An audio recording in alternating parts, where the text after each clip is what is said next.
This father showed much more restraint than most men would in the same situation.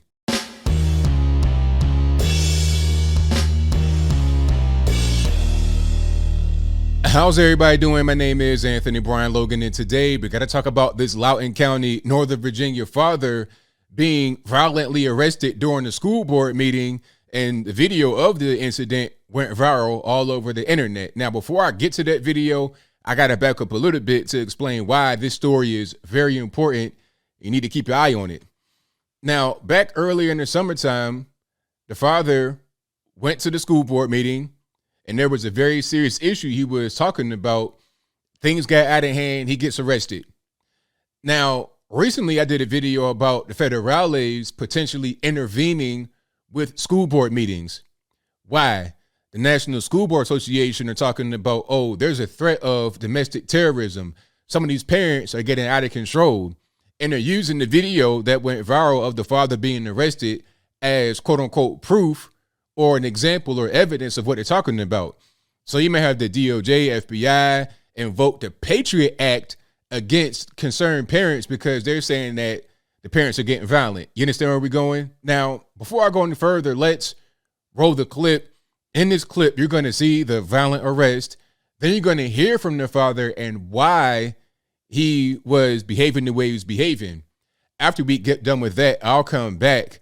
I'll talk about what was said there. Then I give you my 2 cents and my detailed analysis. And then I'll wrap it on up with a nice bow on top. So without further ado, let's go ahead and roll it.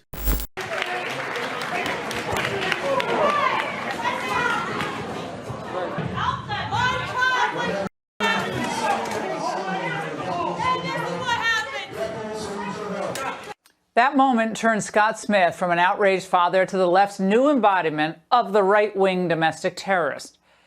But what was the real reason Smith showed up at that June school board meeting in the first place? Because weeks earlier, he says his daughter was sexually assaulted by a boy wearing a skirt in the girls' bathroom at school. What's worse is that school officials attempted to cover it up. Do we have assaults in our bathrooms or our locker rooms regularly? To my knowledge, we don't have any records of assaults occurring in our restroom. The issue of assaults taking place or transgender students assaulting other students in the restroom, Time magazine in 2016 called that a red herring. The predator transgender student or person simply it does not exist. But that's not all. According to the stunning expose by the Daily Wire's Luke Rosiak that uncovered all of this, it wasn't just Loudoun school officials trying to brush this under the rug, but the county's Soros-backed prosecutor as well. Scott Smith joins me now exclusively. Scott, first of all, thank you for coming on the show. I know this is an emotionally a grueling time for you and your family. Tell us, if you can, what happened to your daughter and how Loudoun County officials handled it. Hi, and thanks for having us on the show. This has been a crazy 3 months, but basically my daughter was sexually assaulted at the end of school in May of last year, and I went to the school board meeting, to see what was going on because I had seen all this crazy stuff on TV. And I went to see what was going on after my daughter had been assaulted, and there was some crazy stuff being talked about. People for things, against things. I wasn't there for any.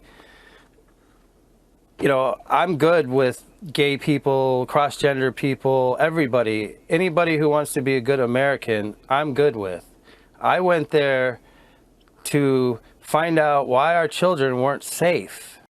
All right, so you saw that, you heard that. Now, as I said from the very beginning, most men in the same situation will have a hard time trying to control themselves, okay?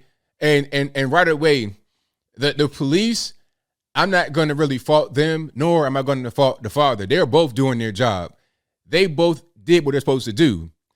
If the police are called and somebody is irate, they're angry, they're upset or whatever, they don't want to leave, they have to come to remove the person. They can't just let them do whatever they want to do. So they got to do their job. They didn't hurt the father from what I was able to see. So they did their job the best that they could. I don't think they wanted to really do that, because if they went into a situation knowing what was going on and knew why he was behaving that way, they most certainly empathize with him. We've said this on this channel and all over everywhere, and anyone, quite frankly, with a little bit of common sense, with a brain in their head, could have seen this coming. This man's daughter was assaulted by a boy in the bathroom. Okay? Talking about the bathroom is gender non-specific. All this woke crap, all this woke nonsense is putting women in danger. Now, when I said this months ago, years ago, when anyone says this at all out in the public, what's the immediate reaction? Oh, you're homophobic, you're transphobic. Just because someone is transgender does not mean they want to attack your daughter, or this, that, and the third. Now, I'm not saying that everybody who is trans or identifies as trans or whatever they want to call themselves, I'm not saying everyone who identifies as that is automatically going to be an assaulting person. Not at all. However, some are going to do that, and everybody knows it. It only takes one person to go into the bathroom, and then you attacking this little girl in the most disgusting ways. Imagine being 12 years old. Imagine being a father. Imagine being the parent trying to deal with that, trying to work with your child through that. Imagine being a little girl being victimized by the school board's ridiculous policy. I mean, if it's me, I don't have any children, but if I did, oh man, like I don't even really, how do you really handle that situation as a man with a girl? You've been there with her since you've been a little baby. You know, you got through the whole process, goo goo gaga, all of that, changing diapers. 12 years old, bright-eyed, bushy-tailed, and then she gets assaulted by this person because of the school board's, we allow all people here, all this and that. That is a serious problem, 1,000%. And this is why things like critical race theory, some may look at critical race theory as just, it's a nothing burger, it's not really that big of a deal. But the problem goes much deeper than just, a piece of curriculum, deeper than critical race theory. It's about all this wokeness that has engulfed the school system all over the country, K through 12, public, private, sometimes college, obviously. It's a serious problem. Kids are being victimized by this physically, mentally, all types of ways. I mean, shout out to Keisha King. You may have seen her a lot on television talking about this kind of thing. But what she said was, hey, we need to really kind of do a mass exodus of the public school system. That would be the most optimal course of action, but it's not without its flaws, because a lot of people, what they said, like 75% of mothers work in the country, 75%. So if you have 75% of the mothers working, a lot of single parent households, of course, the dad's got to work regardless, even if he's not in the home paying child support, that's a different story. Anyway, mom and dad are at work. So who's going to teach the kids if you're going to talk about homeschool? There's options for that, but that's not always available. A lot of people depend on the public school system. And if I'm paying my taxes to the public school system, they got to tighten up. So it's got to be a change made some kind of way. I think one of the ways that things could change is by having better personnel. We make jokes about some of these left-wing people, how they look, how their appearance is, and some things they have in their ideology. But the problem is that a lot of those people that we kind of laugh about are also school teachers. They're also the administrators. They're also some of their parents who don't see anything wrong with having biological XY males in the same restroom with XX females when in middle school and high school. At an age where things are so confusing, your hormones is raging, you don't know what's going on. That's the worst possible time to have them in the same place together. It's just not right. If you want to have a transgender bathroom or a gender neutral space, have just one of those gas station bathrooms where it's one stall, you can lock it behind you, to where you can't have anybody come in there and victimize you, like what happened to the young lady up there in Loudoun, unfortunately. So yeah, shout out to the father for doing the best that he could to control himself. I 100% support him in what he did. I think any man would feel the same way he did, if not worse. If not, because that could have been a whole different situation. That could have been something else. Okay.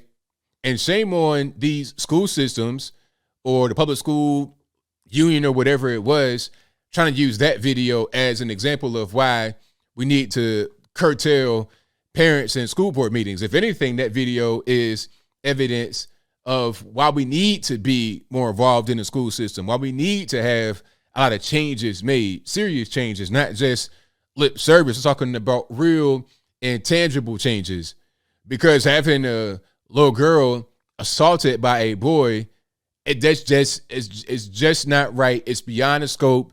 Anybody that says anything different, you need to go up under the jail with that boy that did that.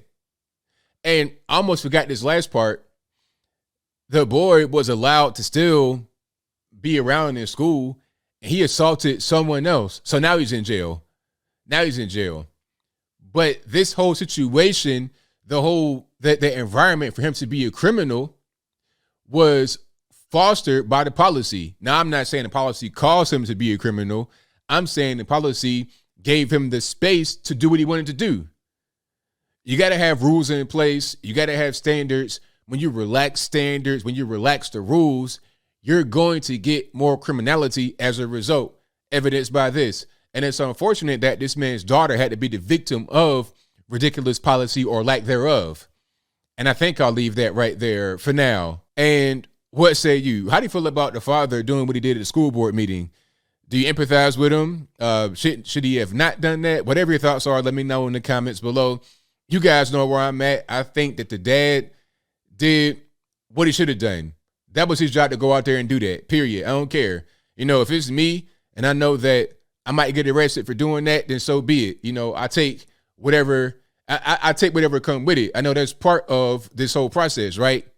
You may do a thing that may be kind of risky, but at the end of the day, you got to protect your kids. You got to protect other kids. Like, there are certain gender roles, yes, male, female. I mean, once that starts to get lost in society, then I think we have lost society. But whatever your thoughts are, please let me know in the comments below. And that's all I got to say for this video. If you like what you heard, please comment, rate, share, and subscribe. Peace.